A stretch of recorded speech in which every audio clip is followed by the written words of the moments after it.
G'day and welcome back to another DBZ Dokkan Battle video. In this video we're going to be taking a look at how the mechanic of the attack lowering function works in Dokkan Battle and discussing a little bit about its effects on characters. So firstly, attack lowering can come from three sources. It can come from your passive, it can come from your super attack effect, and it can come from your leader skill. Now, if it comes from your leader skill, it is actually a permanent effect that will take place throughout the course of the entire battle. However, obviously you gain no other benefits for your units traditionally. Then, if it comes from a super attack effect, it will last the course of 3 turns.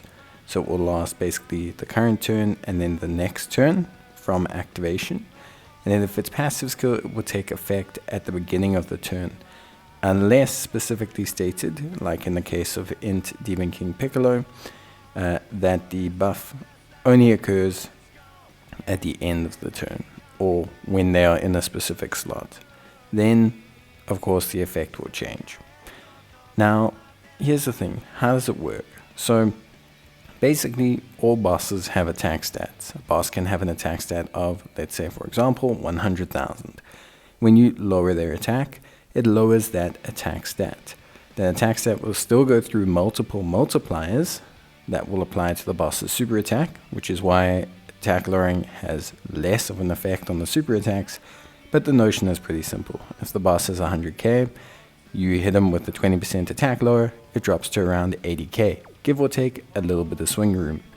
Now, in terms of super attacks, because they last 3 turns, and obviously with the advent of different boss fights that you want to have attack lowering with, there are different modifiers with attack lowering. So greatly lowering attack can range from 25% to 30%. Lowers attack can range from 10% to 20%. It's not clear. Only some of the really older units have the 10% lowering or the 25% lowering. Most times it will be either 20% or 30%. So greatly lower is 30% and lowering attack is 20%.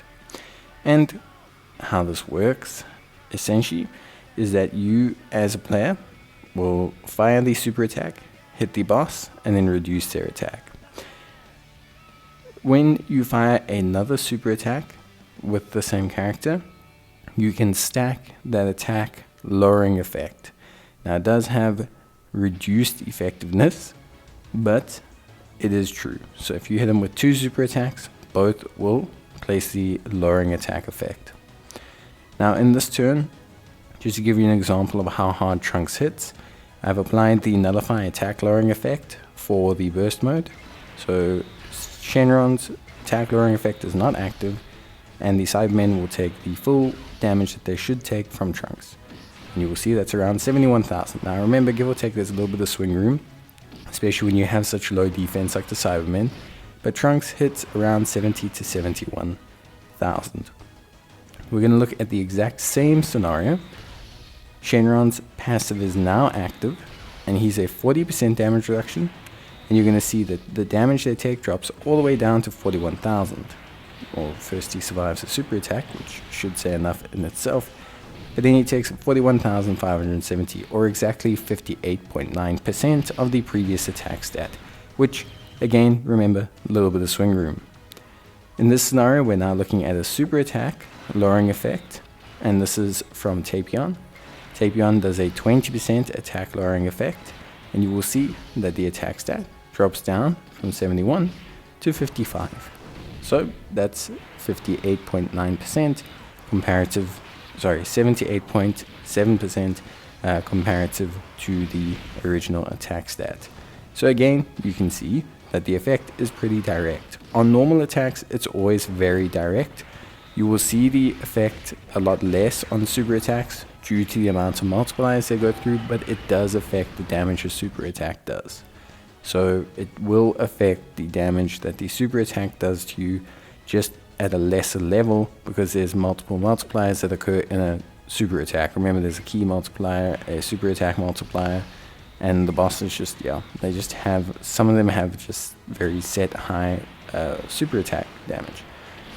So that's kind of how it works. Here we're combining both effects. So we're going to have the super attack lowering and the passive lowering, and you're going to see that this amounts to working out to being roughly 47%. So 33,000 over 71,000. And again, it's very straightforward. You have the 40% reduction, and then you have the 20% reduction from the super attack. Now remember, because the 40% reduction has taken place, because you have reduced your attack already to 47 or 41,000 or so, we are then only reducing that 41,000 by 20%. And that is how attack lowering works. So yep, if you need any more help or have any more questions, you can let me know in the comments. Otherwise, yeah, hopefully with understanding this information now, you can kind of see how things work. And bye.